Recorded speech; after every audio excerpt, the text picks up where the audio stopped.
You're listening to What's Hot on NCCU AudioNet. It's What's Hot with Shamai Cook. I'm Shamai Cook, and I have a special guest in the building today, the legendary Chief Damon Williams on the show, NCCU Chief of Police in Public Policy, Public Safety. Welcome to What's Hot. Thank you so much for coming on the show, Chief. I appreciate you coming on. Thank you for having me. First and foremost, how have you been? How has I know we're post homecoming and all that jazz. So how have you been? Have you gotten any sleep? How about that? I got a little bit of rest, but the rest doesn't stop for what I do. So not as much rest as I need to. But the holidays are coming up, so I'll get plenty. Okay. Let's get into what made you want to start. Getting into public safety and wanting to be in the police force. So not many people know this, but I didn't. Okay. I didn't want to be in the police force. Not full time, right? Yeah. I went to the Knight Academy and I got my law enforcement certification. But before I was a police officer, I was an educator. Okay. I worked at a local high school in Southern Pines, and I really enjoyed that until they started changing the rules on how educators can operate. And then I decided, you know what, this is not going to be a field that I can prosper in because the resources weren't going to allow us to properly educate our young people. Okay. And so I started looking for a new career path, which my secondary career path was law enforcement. So I took a job with a small town neighboring the town that I was currently working in. Got you. So you are a part of a lot of committees when it comes to not just in North Carolina but nationally across all HBCUs.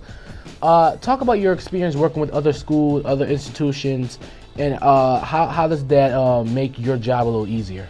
So I've been very fortunate. I've been a police chief a long time. The average lifespan of a police chief is 3 to 5 years, where I've exceeded that by almost 10 plus more years, okay. Right? So I've been a long-standing chief in North Carolina, and so in 2022 I rose to the office of president of the North Carolina Chiefs of Police Association, which governs in a way all 500 municipalities police chiefs. We all work together as an association. So I served last year as the president of that organization, and then this year we went to the HBCU LEEA, which is the Law Enforcement Executive Conference for all HBCU police chiefs, and I was elected vice president by that group. Gotcha. So now I serve on a national level, serving all of our HBCUs around the country. Central NCCU is one of the safest schools in the UNC system, and that's because of you. I think it's because of us. Because of all of us, the staff that you put together. Talk about what goes into being one of the safest schools in the UNC system, and actually being in Durham, which is not really safe as people think it is. Talk about that. So I think safety revolves around relationships, right? Okay. I tell people like this: it's hard to hate somebody you have a relationship with. It's hard for me to look at a student and my officers to look at students and say I want to lock them up if we have relationships. I'm more keen to want to help them resolve the issues. It's hard for the students in turn to look at the officers and say, you know what, I hate him. It's hard to do that when you have a relationship with people and you know people by their name, right? So relationships make this place safe. Here's why. There have been many times that I'll get a call from one of my partners on this campus, like Dean Hartfield, for example, or Kelsey Highsmith, or Heather Davis over in student leadership and engagement, who will call me and say, hey, are you aware of the following? Because we have that partnership, they call and we trust each other, right? And I do vice versa to get students help. There have also been times where students have picked up the phone and said, Chief, you need to come over to this hall on the 3rd floor. This is what's going on, period, right? And so because we have those relationships, we're able to intercede into things before they even happen. Gotcha. And so that's really benefited us here at Central with keeping and mitigating crime on campus. So you talk about relationships. You are I only been here for about a year or so, and you are very personable when it comes to building relationships with students. Does that make your job easier? How does that make your job easier, and how does that make your job as a chief? There's two things. One, engaging my students is what I enjoy the most about this job. Okay. Right? So for me, it's all fun. Gotcha. I can literally be in my office all day long, miserable all day long, dealing with problem after problem, and then go into the cafeteria, into the student center, and start engaging with the students, building that rapport, and it changes all the energy around you. Okay. Right? And so I do it for multiple different reasons, but the main one is that relationships do matter. And it's important that the students know that I'm the person that can help you if you need a particular type of help, right? Okay. And I'm also a tool that you can use to help get out of situations that you may not want to get into. So you have to be accessible to the students. I think that's where a lot of police chiefs on university campuses go wrong.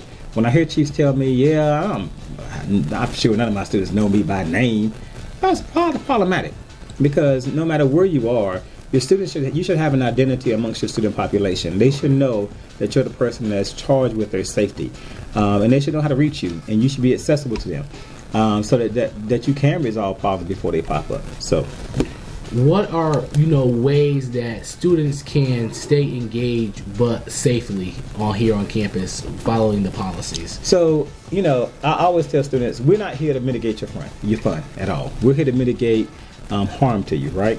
And sometimes that interacts with the fun part. Okay. But students can stay engaged in many ways. There are so many organizations on this campus that will help students stay engaged, get engaged, that they really should look at getting involved in. The Student Center is full of activities, everything from SAB to SGA to all kinds of student orgs that they should get involved in.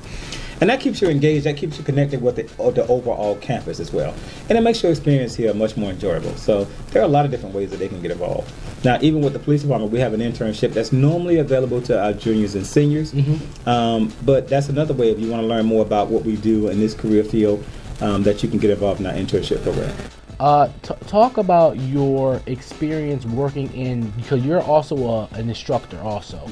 So talk about transitioning from being the chief of police and being an instructor as well. How does that part of your job work? So to me, that comes much more naturally, because that was my chosen profession, right? Yes. I chose to be an educator. This is the best of both worlds for me. So I get to do my job as a police officer, but I also get to go in the classroom and educate.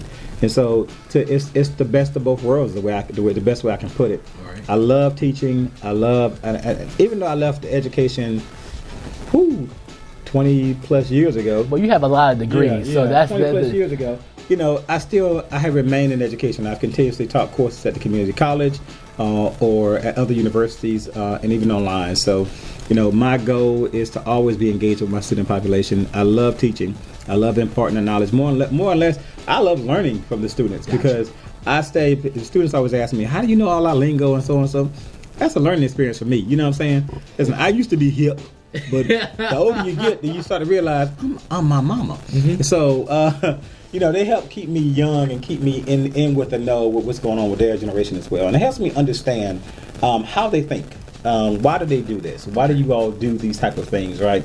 We engage in that way, so it helps me understand the job on this side a little better as well. Talk about how I said that you have a lot of degrees. You have remind me how many degrees you have. Let me look around the wall here. I got 1, 2, 3, 4. 4 degrees. Yeah. But no doctorate yet. No doctorate. Is that in the plans? It may be. I have 6 years and I can retire, essentially, right?